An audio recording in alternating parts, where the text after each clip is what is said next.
और बढ़ते हैं अगली खबर की ओर। ईडी के सम्मन के खिलाफ मुख्यमंत्री हेमंत सोरेन की दाखिल याचिका पर जस्टिस संजय कुमार मिश्रा और जस्टिस आनंद सेन की अदालत में आज सुनवाई होगी। 6 अक्टूबर को हुई पिछली सुनवाई में कोर्ट ने दाखिल की गई याचिका में त्रुटि को सुधारने का निर्देश दिया।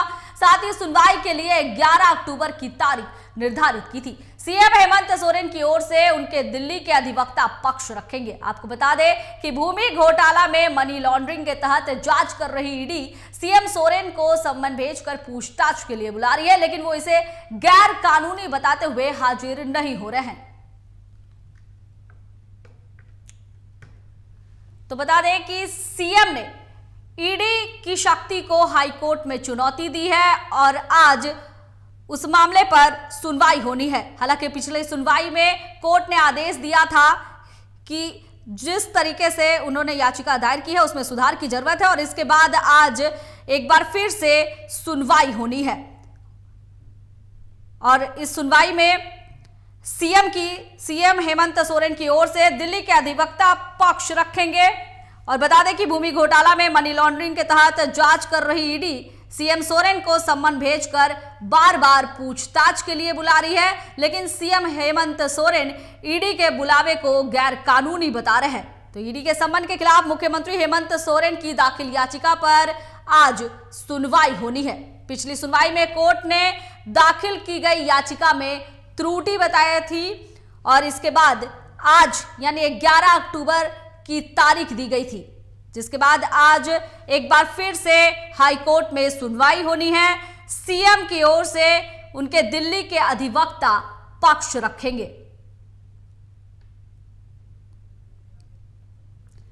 तो ईडी के सम्मन के खिलाफ मुख्यमंत्री हेमंत सोरेन की दाखिल याचिका पर जस्टिस संजय कुमार मिश्रा और जस्टिस आनंद सेन की अदालत में आज सुनवाई होनी है। 6 अक्टूबर को हुई पिछली सुनवाई में कोर्ट ने जो याचिका दाखिल की गई थी उसमें जो त्रुटि थी उसे सुधारने का आदेश दिया था और 11 अक्टूबर की तारीख दी थी और आज 11 अक्टूबर है और इस मामले को लेकर एक बार फिर से सुनवाई होनी है। सीएम हेमंत सोरेन की तरफ से उनके दिल्ली के अधिवक्ता पक्ष रखेंगे। हालांकि बार बार ईडी सीएम हेमंत सोरेन को मनी लॉन्ड्रिंग मामले में बुला रही है, सम्मन भेज चुकी है, लेकिन सीएम इसे गैर कानूनी बता रहे हैं।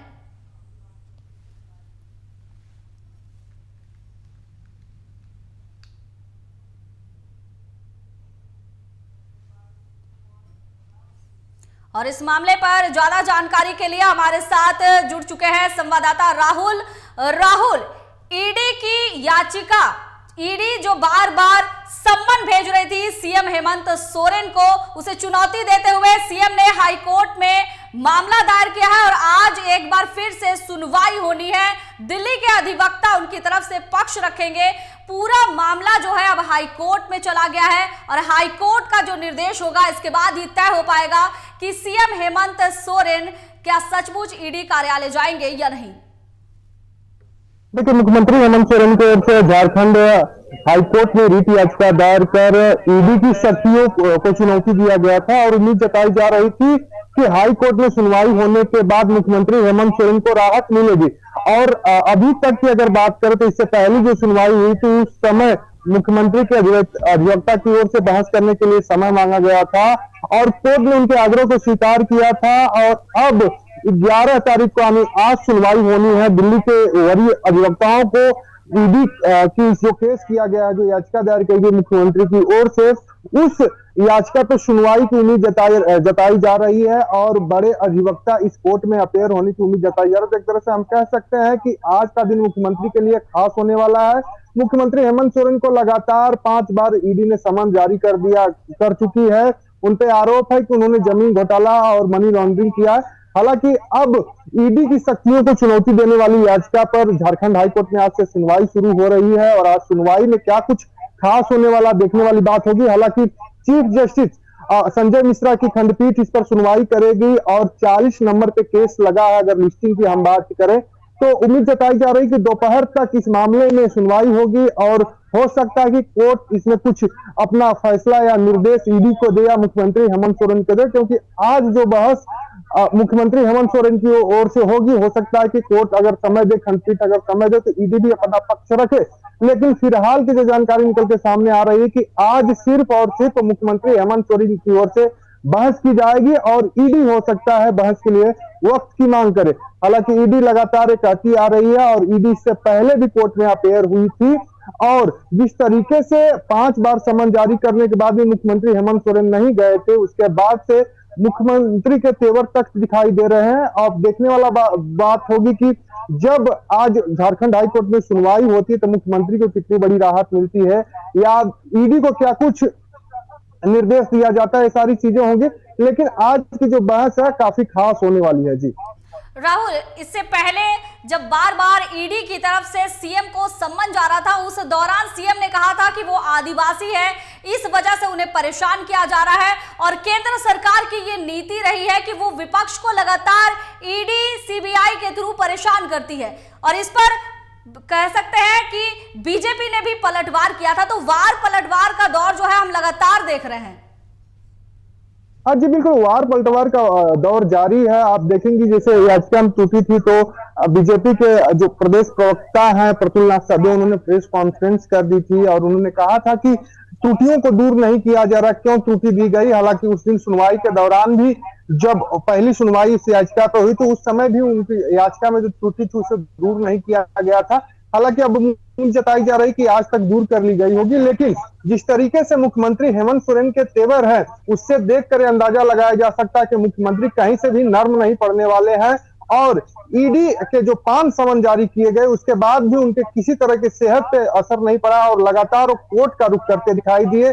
जिस तरीके से उन्होंने सुप्रीम कोर्ट में याचिका दायर कर ईडी के इस समन को चुनौती दी, और अब झारखंड हाई कोर्ट में उन्होंने याचिका दायर कर ईडी की शक्तियों को चुनौती दी है। तो अब देखने वाली बात होगी कि थोड़ी देर या कुछ घंटों बाद जब उनकी याचिका पे सुनवाई होगी, सुनवाई के दौरान क्या कुछ निकलकर सामने आता है, क्या जो उम्मीद लगाए बैठे हैं सीएम हेमंत सोरेन की उन्हें हाई कोर्ट से राहत मिलेगी, तो राहत मिलती है या उनकी मुश्किल इसी तरह बरकरार रहती है। ईडी को भी उम्मीद है कि ईडी सही तरीके से जांच कर रहा है और ईडी को भी जांच करने का निर्देश मिल सकते हैं। तो दोनों लोग कोर्ट से उम्मीद लगाकर बैठे हैं। अब देखने वाली बात होगी कि दोनों लोगों में से किसे कोर्ट राहत देती है, किसकी मुश्किलें बढ़ती हैं। हालांकि ईडी पूरी तरीके से तैयार है जांच करने के लिए और जांच कर भी रही है। मुख्यमंत्री हेमंत सोरेन का नाम भी उसमें आया, हालांकि पूछताछ में सहयोग करने के लिए बुलाया है। लेकिन अब देखने वाली बात होगी कि मुख्यमंत्री हेमंत सोरेन की जो याचिका है उसमें कितनी ताकत है, उसमें किस तरीके के उन्होंने एविडेंस दिए हैं, किस तरीके के तथ्य रखे हैं, सारी चीजों को कोर्ट सुनेगा। जब उसके बाद ही किसी निर्णय पर कोर्ट आ पाएगा कि आखिर में मुख्यमंत्री हेमंत सोरेन को कोर्ट का रुख क्यों करना पड़ा। हालांकि इससे पहले में मुख्यमंत्री हेमंत सोरेन से 18 नवंबर 2022 को ईडी ने लगभग 10 घंटे से अधिक पूछताछ की थी। हालांकि वो मामला खनन घोटाले से जुड़ा हुआ था। जी राहुल, क्या लगता है कि एक तरफ लोकसभा चुनाव है, साथ ही विधानसभा चुनाव भी होने वाले हैं, और लगातार सीएम के खिलाफ जो ईडी बार बार सम्मन भेज रही है। हालांकि हाईकोर्ट में अब मामला चला गया है और हाईकोर्ट के निर्णय के ऊपर ही ये सारा मामला निर्भर कर रहा है, लेकिन क्या आने वाले चुनाव में इसका कहीं ना कहीं असर देखने को मिलेगा? जी बिल्कुल, जिस तरीके से मुख्यमंत्री हेमंत सोरेन ईडी के समन को लेकर पूरे प्रदेश में प्रचार प्रसार कर रहे हैं, आप देखेंगे जिस तरीके से कोई भी कार्यक्रम होता है, अगर उनके पार्टी का कार्यक्रम होता है या सरकारी कार्यक्रम होता है, उस दौरान वो योजनाओं की बखान करते करते ईडी और बीजेपी को घेरने का पूरी कोशिश करते हैं और लगातार कहते हैं कि ईडी जो है उन पर जानबूझकर कार्रवाई कर रही है। जो केंद्र में बैठी सरकार है बीजेपी की, वो जो गैर भाजपा शासित राज्य हैं उन्हें अस्थिर करने की बात कर रही है, उन्हें परेशान करने का काम कर रही है। और आप देखेंगे जिस तरीके से कल बाबूलाल मरांडी ने पत्र लिखकर राज्यपाल से कहा कि राज्य में राष्ट्रपति शासन लगाने की आवश्यकता है, जरूरत है। उसके बाद जेएमएम के जिस तरीके से बयान आए कि केंद्रीय एजेंसियों के प्रवक्ता बन चुके हैं जो बीजेपी के नेता हैं, तो इससे आप अंदाजा लगा सकते हैं कि दोनों पार्टियां किस तरीके से आमने सामने हैं। कोई भी मौका ऐसा नहीं छोड़ती है जिस पर प्रतिक्रिया नहीं देती है, जिस पर बयान नहीं जारी करती है। तो एक तरह से हम कह सकते हैं कि पार्टियों का दोनों पार्टियों आमने सामने है। कांग्रेस भी लगातार ईडी को घेरती नजर आती है, लेकिन अब मामला कोर्ट में है। मुख्यमंत्री के समन को लेकर कोर्ट में, हालांकि उम्मीद जताई जा रही थी कि 5वां समन पर मुख्यमंत्री हेमंत सोरेन ईडी कार्यालय नहीं पहुंचे। हो सकता है कि 6ठा समन ईडी की ओर से जारी किया जाए, लेकिन ईडी ने भी धैर्य का बनाए हुए है कि अब मामला कोर्ट में चला गया है, तो उनको भी उम्मीद है कि हो सकता है कि कोर्ट से कुछ निर्देश आ जाए, इसलिए 6ठा समन अभी तक नहीं जारी हुआ है। और आज मुख्यमंत्री हेमंत सोरेन की याचिका पर थोड़ी देर में सुनवाई शुरू होगी। सुनवाई कई मायने में महत्वपूर्ण है, मुख्यमंत्री और ईडी दोनों लोगों के लिए महत्वपूर्ण है, पूरे राज्य के लिए महत्वपूर्ण है, राजनीतिक पार्टी के लिए महत्वपूर्ण है और इंडिया गठबंधन के लिए महत्वपूर्ण है, क्योंकि मुख्यमंत्री हेमंत सोरेन के इंडिया गठबंधन में एक बड़ा पद, एक जिम्मा दिया गया है, झारखंड का, बिहार का। तो इस वजह से भी मुख्यमंत्री हेमंत सोरेन के लिए ये सुनवाई अहम है। हालांकि देखने वाली बात है कि सुनवाई में क्या कुछ निकलकर सामने आएगा। मुख्यमंत्री हेमंत सोरेन की ओर से जो बहस की जाएगी उससे कोर्ट कितना ओबलाइज होगा और उन्हें कितनी राहत दे पाएगा। जी चलिए राहुल, बहुत